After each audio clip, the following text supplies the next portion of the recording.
Good morning, students. Today we are going to study narration. Narration का अर्थ होता है वर्णन। जब हम किसी बात को या किसी घटना का वर्णन करते हैं, जब उसे नैरेट करते हैं, तो उसे दो प्रकार से व्यक्त करते हैं। पहला, हम स्पीकर के शब्दों को ज्यों का त्यों रख देते हैं, और दूसरा, हम स्पीकर के शब्दों को अपने तरीके से व्यक्त करते हैं। अब देखिए, ये नैरेशन है।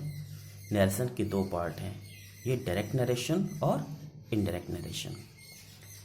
डायरेक्ट नरेशन में हम स्पीकर के शब्दों को ज्यों का त्यों रख देते हैं। ये जो इन्वर्टेड कामास के अंदर है वो स्पीकर का स्टेटमेंट है, इसमें कोई छेड़छाड़ नहीं की गई है, इसमें कोई परिवर्तन नहीं किया गया है, इसलिए इसको डायरेक्ट नरेशन बोलते हैं। और जो इनडायरेक्ट नरेशन होता है उसको हम अपने हिसाब से चेंज करते हैं। जब हम स्पीकर के शब्दों को ज्यों का त्यों रख देते हैं, देखिए जैसे यहाँ पे रखा गया है I am going to Mumbai, उसे डायरेक्ट नरेशन कहते हैं। और जब हम स्पीकर के शब्दों को अपने शब्दों में व्यक्त करते हैं उसे इनडायरेक्ट नरेशन कहते हैं। अब देखिए यहाँ पे इन्वर्टेड कॉमास हट, यहाँ पे इन्वर्टेड कॉमा है, Ram is writing a book, लेकिन यहाँ पे इन्वर्टेड कॉमास हट गया है, ये इनडायरेक्ट नरेशन है। अब डायरेक्ट से इनडायरेक्ट में कैसे चेंज करते हैं ये मैं आपको बाद में बताऊंगा। डायरेक्ट नरेशन के दो भाग होते हैं। अब देखिए मैंने अंडरलाइन किया हुआ है, डायरेक्ट नरेशन के दो भाग होते हैं। अब मैं ये पहला वाक्य पढ़ता हूँ, he said I am going to Mumbai. He said जो है ये रिपोर्टिंग स्पीच है, और I am going to Mumbai ये रिपोर्टेड स्पीच। कहने का मतलब ये है कि डायरेक्ट नरेशन के दो भाग होते हैं। पहला रिपोर्टिंग स्पीच, इसको रिपोर्टेड पार्ट भी कहते हैं, और दूसरा है रिपोर्टेड स्पीच, जिसको रिपोर्टेड पार्ट भी कहते हैं। ही सेड ये रिपोर्टिंग स्पीच या फिर रिपोर्टिंग पार्ट है, और I am going to Mumbai इसको रिपोर्टेड पार्ट या रिपोर्टेड स्पीच बोलते हैं। रिपोर्टिंग स्पीच में जो वर्ब होता है उसे रिपोर्टिंग वर्ब कहते हैं। ध्यान दीजिए, रिपोर्टिंग स्पीच में जो वर्ब होता है, रिपोर्टिंग स्पीच क्या है, पहले वाक्य में हम देखें, पहले सेंटेंस में, तो ही सेड उसने कहा। ही सेड ये जो रिपोर्टिंग स्पीच है इसका जो वर्ब होता है उसे रिपोर्टिंग वर्ब कहते हैं। अर्थात ही सेड में वर्ब कौन सा है, सेड, इसलिए सेड जो है यहाँ पे रिपोर्टिंग वर्ब कहलाएगा। और एक चीज और है, रिपोर्टिंग स्पीच को हमेशा इन्वर्टेड कॉमास के बाहर रखा जाता है।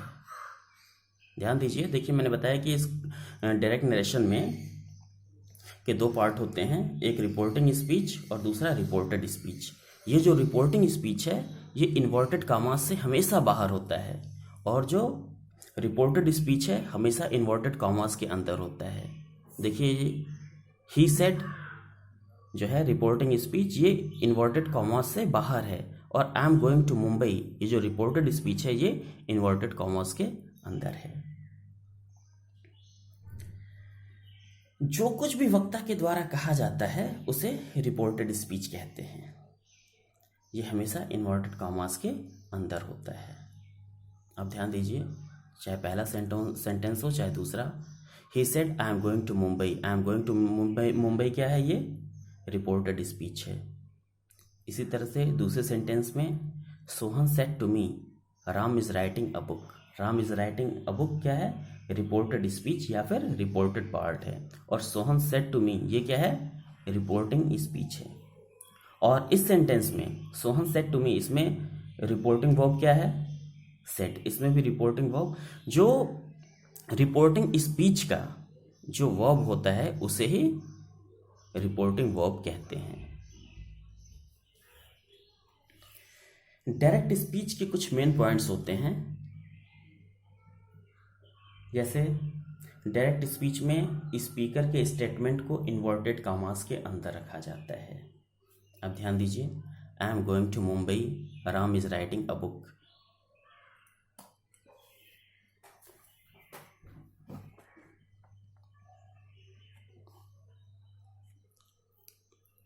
ये दोनों ही सेंटेंस रिपोर्टेड स्पीच हैं। डायरेक्ट स्पीच में स्पीकर के स्टेटमेंट को इन्वर्टेड कॉमास में रखा जाता है। दूसरा, रिपोर्टिंग वर्ब के बाद कॉमा का प्रयोग किया जाता है। देखिए, रिपोर्टिंग वर्ब के बाद इसमें कॉमा का प्रयोग किया गया है। यहाँ पे रिपोर्टिंग स्पीच है, इसके बाद कॉमा का प्रयोग किया गया है।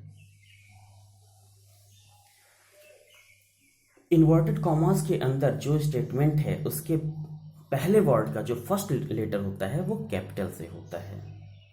अब देखिए, इन्वर्टेड कॉमास के अंदर जो स्टेटमेंट है, for example, I am going to Mumbai. I am going to Mumbai का ये पहला वर्ड क्या है? आई। यहाँ तो आई एक सिंगल वर्ड है, सिंगल लेटर का वर्ड, लेकिन यदि कोई भी वर्ड होता तो उसका जो फर्स्ट लेटर होता वो कैपिटल से होता है। दूसरे सेंटेंस में देखते हैं, जैसे Ram is writing a book. Ram is writing a book, ये जो सेंटेंस है इसका जो फर्स्ट वर्ड है राम, इसका फर्स्ट लेटर जो है वो कैपिटल से लिखा जाता है। डायरेक्ट से इनडायरेक्ट में बदलने के कुछ रूल्स होते हैं। सबसे पहले इनडायरेक्ट स्पीच में कॉमास को हटा देते हैं। देखिए, he said that he was going to Mumbai. he said that he was going to Mumbai, इसमें कहीं भी कोई कॉमा नहीं है, नहीं कॉमा है, नहीं इन्वर्टेड कॉमास है। इनडायरेक्ट स्पीच में कहीं भी कॉमा नहीं होता। दूसरा, रिपोर्टिंग वर्ब का टेंस कभी नहीं बदलता। रिपोर्टिंग वर्ब का टेंस नहीं बदलता, बल्कि क्या होता है कि रिपोर्टिंग वर्ब के टेंस के अनुसार रिपोर्टेड स्पीच का टेंस भले ही बदल जाए, लेकिन रिपोर्टिंग वर्ब का टेंस कभी नहीं बदलता। देखिए, ही सेड, ये पास्ट इंडेफिनिट का है, यहाँ भी he said that he was going to Mumbai, यहाँ भी ही सेड था, यहाँ भी ही सेड है। लेकिन दूसरे सेंटेंस में आए, ही सेड टू मी, क्या है? ही सेड टू मी, यहाँ भी पास्ट इंडेफिनिट का ये सेंटेंस है। सोहन टोल्ड मी, यहाँ भी पास्ट इंडेफिनिट है। कहने का मतलब है कि वर्ड्स भले ही बदल जाएं, लेकिन रिपोर्टिंग स्पीच का टेंस कभी नहीं बदलता। पास्ट इंडेफिनिट यहाँ भी है, सेड टू की जगह कि यहाँ पे टोल्ड हो गया है, लेकिन यहाँ भी पास्ट इंडेफिनिट है और यहाँ भी पास्ट इंडेफिनिट है।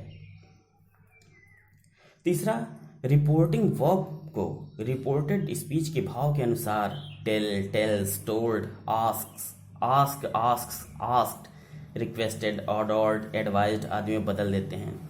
इसको कब और कहाँ बदलते हैं, कैसे बदलते हैं, इसको मैं आगे की पढ़ाई के दौरान बताऊंगा आपको। चौथा, रिपोर्टिंग वर्ब के पश्चात आवश्यकता अनुसार उचित कंजंक्शन या फिर connecting words, that, if, whether का प्रयोग करते हैं।